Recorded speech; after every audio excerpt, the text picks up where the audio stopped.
सो ये what's up guys, आज हम जो है देखने जा रहे हैं खुद का कस्टम लेंथ फंक्शन कैसे क्रिएट करें। हमने प्रीवियस वाले लेक्चर में देखा था, प्रीवियस वाले में कि यार स्ट्रिंग का एक लेंथ फंक्शन होता है जिसको हम डायरेक्टली कॉल करते हैं और वो हमें लेंथ रिटर्न करके देता है। ठीक है, स्ट्रिंग की टोटल लेंथ रिटर्न करके देता है। सो यार अब सपोज कोई ऐसा सिनेरियो इमेजिन करो कि यार आपकी कोडिंग एग्जाम चल रही है और आप लेंथ फंक्शन को कॉल कर रहे हो, but due to some issue वो कॉल नहीं हो पा रहा है, वो वर्क नहीं कर रहा है। उस केस में क्या करोगे? उस केस में निकल के आता है कि यार आप अपना खुद का कस्टम लेंथ फंक्शन क्रिएट कर सको। कस्टम लेंथ फंक्शन क्रिएट करो। अब क्वेश्चन आते हैं कि भैया होता कैसे? तो ये आपको तब समझ में आएगा जब आपको समझ में आएगा कि लेंथ फंक्शन वर्क कैसे करता है। ठीक है, तो जनरली फंक्शन बोलो, ठीक है, या मेथड बोलो, बात एक ही होती है। ठीक है, तो लेंथ फंक्शन वर्क कैसे करता है, सबसे पहले उसकी वर्किंग समझते हैं। ठीक है, सपोज यहाँ पे कोई स्ट्रिंग है, यहाँ पे कोई स्ट्रिंग है आई एम हियर। ठीक है, आई एम हियर। अब जब भी आप स्ट्रिंग को कैलकुलेट करोगे, एक चीज का आपको ध्यान रखना है कि स्पेस भी जो है एक स्ट्रिंग का पार्ट है, यानी एक कैरेक्टर है। ठीक है, स्पेस भी जो है, ये स्पेस भी जो है ये एक कैरेक्टर है, तो आप इसको भी काउंट करोगे। काफी सारे इंटरव्यू में आपसे पूछता है कि आई एम हियर में कितने वेरिएबल्स है या कितने बोल सकते हैं कि चीजें हैं, तो आपको कैलकुलेट करना आना चाहिए। अच्छा, यहाँ पे एक कैरेक्टर है, स्पेस भी उसमें कैलकुलेट होगी, तो उसको भी मैं काउंट करूँ। ओके, सबसे पहली चीज दिमाग में रखनी कि स्पेस कैलकुलेट होती है as a character. Okay, string के अंदर। नाउ कैलकुलेट कैसे होगा? सपोज मैं कोई पॉइंटर या कोई बोल सकते हो कि एक वेरिएबल से स्टार्ट करता हूँ कि यार सबसे पहले चेक करता हूँ, सबसे पहले मैं यहाँ पे आया, चेक करा, इज ये कोई एक कैरेक्टर है क्या, या ये कोई नल के बराबर तो नहीं है, या हम बोल सकते हैं कि यार क्या ये इसके बराबर तो नहीं है, क्या ये इसके बराबर तो नहीं है, तो नहीं, i is not equals to this. Okay, i is not equals to this, इसको हम सेमीकोलन बोलते हैं, एंडिंग बोलते हैं, जो आप बोलना चाहो आप रिप्रेजेंट कर सकते हो। इसे डेलिमिनेटर भी बोला जाता है काफी सारी जगह। ओके, तो ये चीज आप ऐसे चेक कर सकते हो। तो सबसे पहली चीज तो हमें समझ में आ गई, हम चेक करेंगे एक कैरेक्टर को क्या वो इसके बराबर है। अगर नहीं है तो सपोज अंदर एक वेरिएबल होगा आई, उसकी वैल्यू हम एक से बढ़ाते जाएंगे। ठीक है, तो सपोज आई पे आया, आई चेक करा, क्या आई इसके बराबर है? नहीं है, आई की वैल्यू हो गई 1। नाउ अब हम आगे बढ़े, is space is not equals to this, yes true, loop के अंदर एंट्री हुई, आई की वैल्यू हो गई 2। आगे बढ़ेंगे, ठीक है, ए से चेक होगा सेम एज 3, फिर एम से चेक होगा 4, फिर स्पेस से चेक होगा 5, फिर एच से चेक होगा 6, फिर ई से चेक होगा 7, फिर आर से चेक होगा 8, फिर 9, ई से चेक होगा 9, फिर खत्म हो गई, डेलिमिनेटर के पास पहुंच गए, is this equals to this, yes, condition false, is this not equals to this, नहीं, क्या ये इसके इक्वल नहीं है भाई, है। तो भैया यहीं पे आपकी चीज खत्म होती है। आई की जो ये वैल्यू रहेगी आखिरी में 9, उसको हम जो है इंटीजर मेथड के थ्रू वापस ऊपर भिजवा देंगे जहां से उसे कॉल करा गया है। ठीक है, कॉल करा गया। अब जावा में जो है ये चीज पॉसिबल नहीं होती है, ये चीज पॉसिबल नहीं होती है कि आप जो है इस डेलिमिनेटर को चेक कर पाओ कि यार स्ट्रिंग जो है डेलिमिनेटर पे आ गई है। सी में ये चीज पॉसिबल है, सी में आप ये चीज कर सकते हो कि आप डायरेक्टली कंपेयर करवा लो कि क्या मेरा स्ट्रिंग का जो कैरेक्टर है, एक कैरेक्टर है, क्या वो उसके डेलिमिनेटर के बराबर या सेमीकोलन के बराबर है। बट जावा में ये चीज पॉसिबल नहीं है। तो भैया कैसे करेंगे? तो इसके लिए एक और अप्रोच है। हम क्या करेंगे, हम अपनी स्ट्रिंग के आखिरी में जो है एक डेलिमिनेटर ऐड कर देंगे। ठीक है, सपोज एक स्ट्रिंग है, ठीक है, अभी आई एम बीटेक की, ठीक है, बीटेक की, और ये मैंने ऐसा रख के रखा और यहाँ पे सेमीकोलन है। अब मैं क्या करूंगा, S equals to S plus, फिर इसे डबल कोट्स लगाऊंगा और यहाँ पे सेमीकोलन और double quotes clause and this. ठीक है, तो होगा क्या, पहले तो एक ऑब्जेक्ट बना है स्ट्रिंग का हमारा कुछ इस नाम से मेमोरी के अंदर, आई एम बीटेक की। ठीक है, नाउ अब मैंने क्या करा, एक और नया ऑब्जेक्ट क्रिएट करा, क्योंकि स्ट्रिंग में हमने सीखा था स्ट्रिंग इज इम्यूटेबल, तो आप उसमें डायरेक्टली चेंजेस नहीं कर सकते। ठीक है, तो होगा क्या, हमारा एक और ऑब्जेक्ट क्रिएट हो जाएगा और इस चीज को हम कुछ इस तरीके से लिख देंगे, तो आई एम बीटेक की सेमीकोलन डबल कोट्स एंड यहाँ पे सेमीकोलन बाहर। कुछ इस तरीके से आप कह सकते हो कि ये ऐसा दिखेगा, आई एम बीटेक की सेमीकोलन डैश कंप्लीट। तो ये भी एक जो है कैरेक्टर की तरह कैलकुलेट होगा।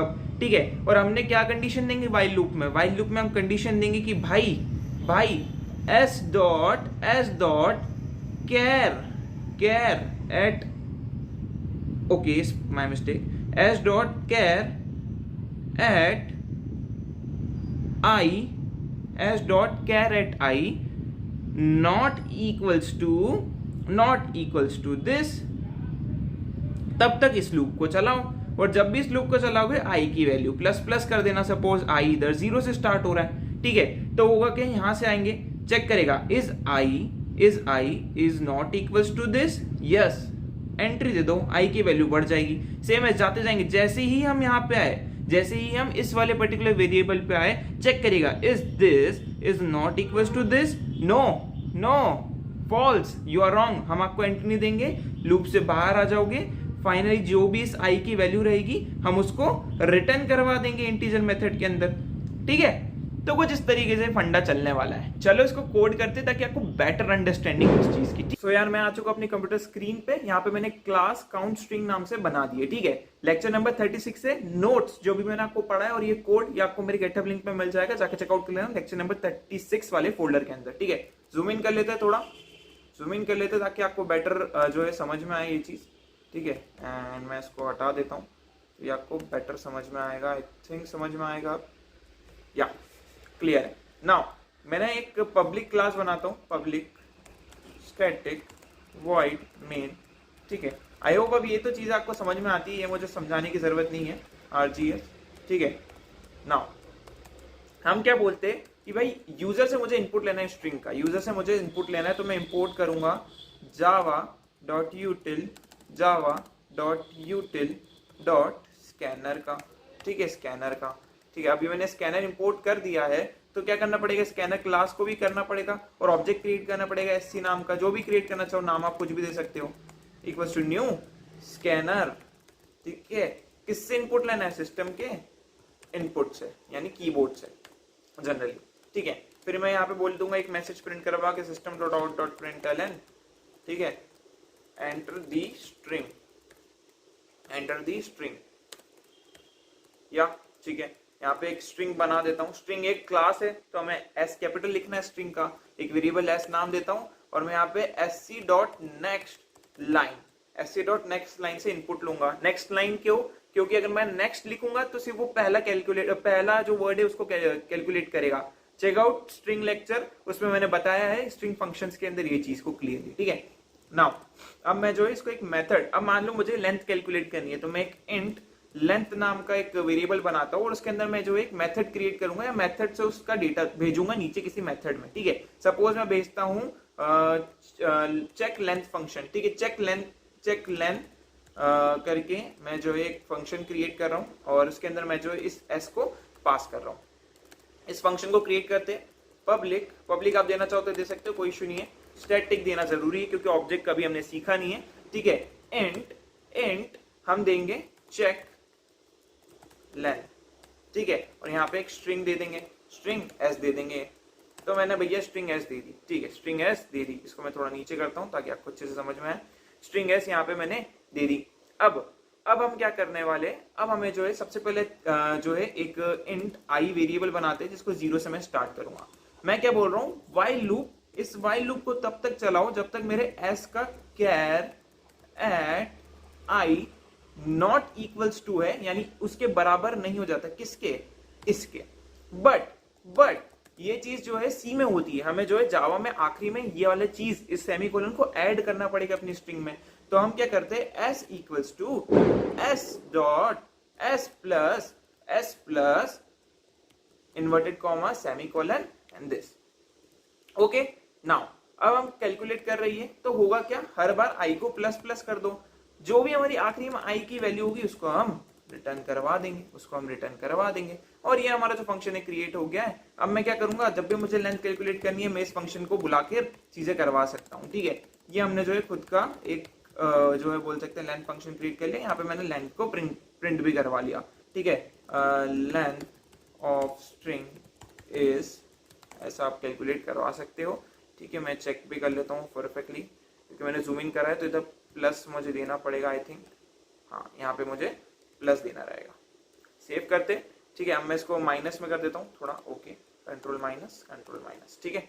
एंड अब इसको रन भी करते हैं, चलो देखते हैं क्या आउटपुट आता है, ठीक है। सबसे पहले बोलेगा कि ये स्ट्रिंग एंटर करो आपकी पसंद की, तो मैं देता हूँ आई एम लविश, ठीक है। कैलकुलेट करते पहले मैन्युअली, ठीक है। सबसे पहला कैरेक्टर आई, फिर स्पेस दूसरा कैरेक्टर, फिर ए तीसरा कैरेक्टर, फिर एम चौथा कैरेक्टर, फिर अगला वाला स्पेस पांचवा कैरेक्टर, फिर एल जो है छठा कैरेक्टर, ए जो है सातवां कैरेक्टर, वी जो है आठवां कैरेक्टर, आई जो है नौवां कैरेक्टर, एस जो है 10वां कैरेक्टर एंड एच जो है 11वां कैरेक्टर। एंटर दबाते हैं। Length of a string is 11। ठीक है, एक और टेस्ट करते हैं। ठीक है, कुछ भी नहीं देते, ठीक है, मैं स्पेस दे देता हूं तो एक देखा स्पेस भी कैलकुलेट हुई है प्रॉपर्ली, मतलब हमारा फंक्शन वर्क कर रहा है। एक सिंगल वर्ड देता हूं, क्या वो कैलकुलेट कर पा रहा है? सपोज देता हूं हाई, 3 वर्ड है, 3 परफेक्टली हमने जो है यहाँ सीख लिया है कि कस्टम स्ट्रिंग फंक्शन कैसे क्रिएट करता है, कैसे वर्क करता है। एंड आई होप आपको मजा आया होगा ये वाले लेक्चर में, क्योंकि जनरली ये सब चीजें कोई सिखाता नहीं है। बट अगर आपको इंटरनल वर्किंग समझ में आती है किसी चीज की, और अगर आप उसको कोड कर कर खुद का प्रोफेशनल पर्सनल चीज क्रिएट कर पा रहे हो, तो इट्स वेल एंड गुड यार, आप काफी अच्छी कोडिंग सीख जाओगे। ठीक है, एंड याले कोड को आप एक्सेस कर सकते हो, डिस्क्रिप्शन में लिंक है उससे। एंड चैनल पे ना तो चैनल को सब्सक्राइब कर देना। See you next video, till then take care, good bye.